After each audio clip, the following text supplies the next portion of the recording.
Hello scientist, exercise 8.2 का जो seventh question है, सेवन्थ क्वेश्चन का फर्स्ट पार्ट देखिए। इसने बोला है how many terms are there in an AP. इसने एक एपी दे रखी है 7, 13, 19, 25 एंड अप टू 205। ठीक है, इसने बोला है इस एपी के अंदर कितने टर्म्स है, यानी कि इसने इसके अंदर एन की वैल्यू क्या है। इसकी जो लास्ट टर्म दे रखी है, अनथ टर्म, वो इसने दे रखी है 205।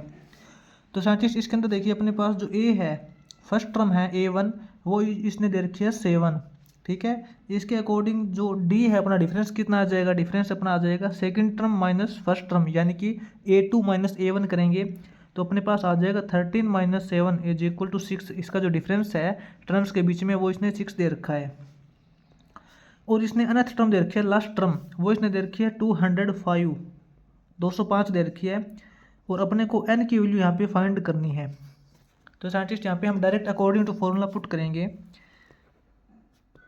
अकॉर्डिंग टू फॉर्मूला क्या होता है साइंटिस्ट, डायरेक्ट फॉर्मूला पुट करेंगे। इसके अंदर अपने पास जो ए एन का फॉर्मूला होता है, अनथ टर्म का फॉर्मूला, वो होता है ए प्लस के अंदर एन माइनस 1 इंटू डी होता है।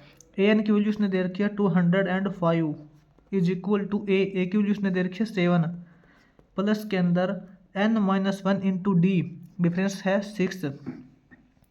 इसके according 205 is equal to 7 plus के अंदर इनकी मल्टीप्लाई हो जाएगी 6n माइनस 6। ठीक है, यहाँ से अपने पास 205 is equal to scientist 7 minus 6 करेंगे, अपने पास आएगा 1 प्लस के अंदर 6n।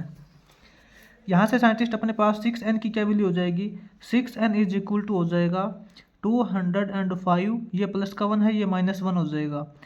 6n is equal to 204 हो जाएगा। यहाँ से अपने पास n की वैल्यू आ जाएगी, n इज इक्वल टू हो जाएगा 204 अपॉन 6 इज इक्वल टू, यहाँ से 204 को 6 से डिवाइड करेंगे, अपने पास आएगा 34। ठीक है, अपने पास जो नंबर ऑफ टर्म्स है वो है 34, यानी कि इसकी जो 34th टर्म है वो 205 हो जाएगी। ठीक है, अब इसका आगे सेवन्थ क्वेश्चन का सेकेंड पार्ट देखिए साइंटिस्ट। सेवन्थ क्वेश्चन का सेकंड पार्ट है, सेवन्थ क्वेश्चन के सेकंड पार्ट में साइंटिस्ट इसने बोला है if 302 as a terms of sequence 3, 8, 13, 18। इसने अपने को एक एपी दे रखी है और इसने हमें ये पूछा है कि क्या ये 302 इसकी एक टर्म्स है। तो देखते हैं साइंटिस्ट, इसके अंदर फाइंड करते हैं, पता लगाते हैं ये इसकी टर्म है या नहीं है।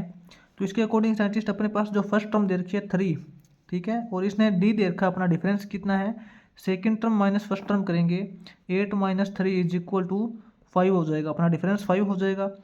और एक बार के लिए मान लेते हैं ये जो अनथ टर्म दे रखी है इसने A N is equal to 302 दे रखा है, इसने अनथ टर्म 302 दे रखी है। यहाँ से एन की वैल्यू फाइंड करते हैं, वहाँ से पता लगेगा हमें एन इज इक्वल टू हमें फाइंड करना है। साइंटिस्ट यहाँ पे अकॉर्डिंग टू फॉर्मूला पुट करेंगे हम। फॉर्मूले के अकॉर्डिंग अपने पास जो अनथ टर्म क्या होता है, अनथ टर्म का फॉर्मूला अपने पास होता है ए प्लस के अंदर एन माइनस 1 इंटू डी हो जाएगा। अनथ टर्म 302 दे रखी है, 302 इज इक्वल टू ए की वैल्यू 3 दे रखी है, फर्स्ट टर्म 3 प्लस के अंदर n minus 1 into d, difference 5 दे रखा है। यहाँ से देखिए 302 इज इक्वल टू 3 प्लस के अंदर 5n माइनस 5 हो जाएगा। 302 इज इक्वल टू 3 माइनस 5 करेंगे साइंटिस्ट, माइनस 2 हो जाएगा, प्लस में 5n। यहाँ से अपने पास 5n की वैल्यू आ जाएगी। 5n क्या हो जाएगा, 302, ये माइनस का 2 है, ये प्लस 2 हो जाएगा। यहाँ से अपने पास 5n इज इक्वल टू हो जाएगा 304। यहाँ से n की वैल्यू आ जाएगी साइंटिस्ट अपने पास 304 अपॉन 5, ये अपने पास हो जाएगा साइंटिस्ट यहाँ पे 60.8। यहाँ पे देखिए साइंटिस्ट एन की वैल्यू अपने पास जो नंबर ऑफ टर्म आई है वो आई है 60.8। तो साइंटिस्ट ये तो अपने पास एन की वैल्यू नहीं हो सकती, क्योंकि अपने पास जो एपी के अंदर टर्म्स होती है वो कंप्लीट होती है, जैसे कि first term, second term, third term. ऐसा तो नहीं होता ना कि यहाँ पे फर्स्ट टर्म होगी, यहाँ पे 1.5 टर्म होगी, फिर 2 सेकंड टर्म होगी, फिर 2.5 टर्म होगी, ऐसा तो नहीं होता। अपने पास जो नंबर ऑफ टर्म्स आनी चाहिए वो कंप्लीट आनी चाहिए। इसके अंदर इसने बोला है कि अगर 302 ये इस एपी के अंदर जो टर्म है तो अपने पास जो नंबर ऑफ टर्म्स आएगी 60.8 आएगी। ठीक है, नंबर ऑफ टर्म्स यहाँ पे अपने पास कंप्लीट इंटीजर नहीं आएगी। अगर कंप्लीट इंटीजर अगर हम टर्म इसके अंदर रखते हैं ए पी के अंदर, तो अपने पास ये जो 302 है ये इस ए पी की टर्म्स नहीं बनेगी। ठीक है, तो यहाँ पे क्या लिखेंगे साइंटिस्ट, यहाँ पे जो नंबर एन की वैल्यू क्या है, एन की value not belong to integer, यहाँ पे ऐसा लिखेंगे एन की value not belong to integer, integer से बिलोंग नहीं करती। सो इसलिए 302 is not an term of the given AP. ठीक है, ऑफ द गिवन एपी, इसलिए ये जो 302 है ये गिवन एपी के टर्म नहीं है, क्योंकि यहाँ पे जो नंबर ऑफ टर्म्स आई है वो 60.8 आई है, जो कि इंटीजर से बिलोंग नहीं करती, कंप्लीट इंटीजर नहीं है। ये साइंटिस्ट अपना 7th क्वेश्चन का सेकेंड पार्ट हो जाएगा। इसके बाद में देखिए 7th क्वेश्चन का थर्ड पार्ट देखिए आगे साइंटिस्ट। 7th क्वेश्चन के थर्ड पार्ट में साइंटिस्ट इसने स्टेटमेंट दे रखी है, डिटरमाइन के, हमें के की वैल्यू फाइंड करनी है so that k+2 4k-6 and 3k-2 ये जो तीनों टर्म्स है वो कंजेक्टिव टर्म्स है ऑफ एपी। एपी की कंजेक्टिव टर्म्स का मतलब है लगातार, एपी की जो लगातार टर्म्स दे रखी है। ठीक है, 3 टर्म्स दे रखी है और हमें के की वैल्यू फाइंड करनी है कि के की क्या वैल्यू होगी जिसके लिए जो एपी की टर्म्स हो जाए। तो साइंटिस्ट अपने को एपी दे रखा है साइंटिस्ट k+2 के जो बाद की टर्म है वो 4k-6 है और इसके बाद में जो टर्म है वो है 3k-2, ऐसा दे रखा है। ठीक है, क्योंकि कंजक्टिव का मतलब लगातार टर्म ही होता है, इसके बाद में ये टर्म आएगी और इसके बाद में ये टर्म आएगी। साइंटिस्ट यहाँ पे अपने पास क्या रिजल्ट है, अब हमें के की वैल्यू फाइंड करनी है। तो सबसे पहले तो यहाँ पे आप ये देखिए, जो ये एपी के अंदर दे रखा है तो इसका मतलब ये है कि इनका जो डिफरेंस आएगा वो सेम आएगा। तो यहाँ पे साइंटिस्ट हम करते हैं सबसे पहले तो a2 - a1 पुट करते हैं, a2 - a1 करते हैं, इसका जो डिफरेंस निकालते हैं वो अपने पास हो जाएगा 4k-6 -k-2 हो जाएगा। ठीक है, क्या रिजल्ट आएगा, इज इक्वल टू अपने पास 4k - k करेंगे साइंटिस्ट, ये अपने पास हो जाएगा 4k - k 3k और -6 - 2 करेंगे -8। ठीक है साइंटिस्ट, अपना डिफरेंस 3k - 8 आ जाएगा। उसके बाद में साइंटिस्ट हम यहाँ पे करेंगे a3 - a2 करेंगे, a3 - a2 करेंगे, क्योंकि इन दोनों के बीच में भी डिफरेंस चेक करेंगे हम कितना है, इन दोनों के बीच में डिफरेंस कितना है साइंटिस्ट, 3k - 2 यहाँ पे पुट करेंगे हम 3k - 2।